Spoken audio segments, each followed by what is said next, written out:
This is 26-year-old Dawson McGee sitting alone in a police interrogation room in the early hours of a Tuesday morning. The night before, he stabbed his own mother to death because she asked him to move out and get a job.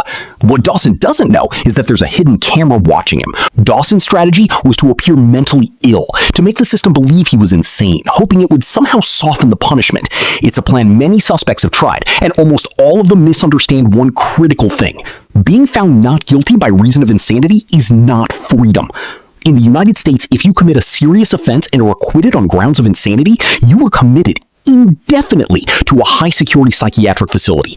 These are not rehabilitation centers. They are some of the darkest, most controlled environments in the entire legal system. And once you're in, getting out is often harder than getting out of prison. You can serve more time there than you would have served behind bars. The one and only real legal advantage to an insanity defense is this. The United States cannot execute someone who was deemed legally insane at the time of their crime. That's the only rational reason the defendant would pursue this strategy, knowing what it truly means. Dawson McGee was found fit for trial. A jury found him legally sane. He was sentenced to life in prison. The act didn't work. But before we get into our main subject today, someone whose interrogation is far more elaborate and far more calculated, let's first look at what a genuine case of criminal insanity actually looks like, because the contrast is important. Anything to say for yourself today? No, ma'am. This is 18-year-old Jared Murray, a freshman at East Central University in Oklahoma. One Wednesday evening in December, Murray approached a fellow student named Gennaro Sanchez and asked for a ride to Walmart, offering $20 for gas. Gennaro agreed. They never made it inside.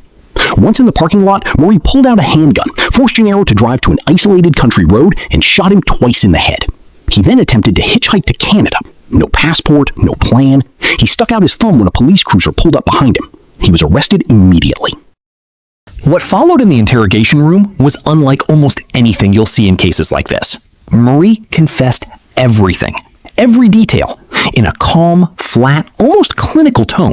No deflection, no justification, no attempt to make himself look better. He described the murder step by step, including going back to shoot Gennaro a second time because he heard him gurgling and wasn't sure he was dead. When the detective asked him what he thought should happen to him, Murray said, death sentence. An eye for an eye. That's not performance. That's not calculation. There is no self-preservation in that response whatsoever.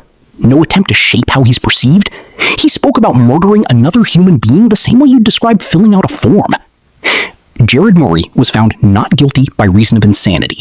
He was committed to a high-security psychiatric facility where he remains indefinitely. Remember what you just saw. One man had no idea what he was doing to himself. The other knew exactly what he was doing. Now, remember to like and subscribe for more true crime videos like this. Thank you for watching.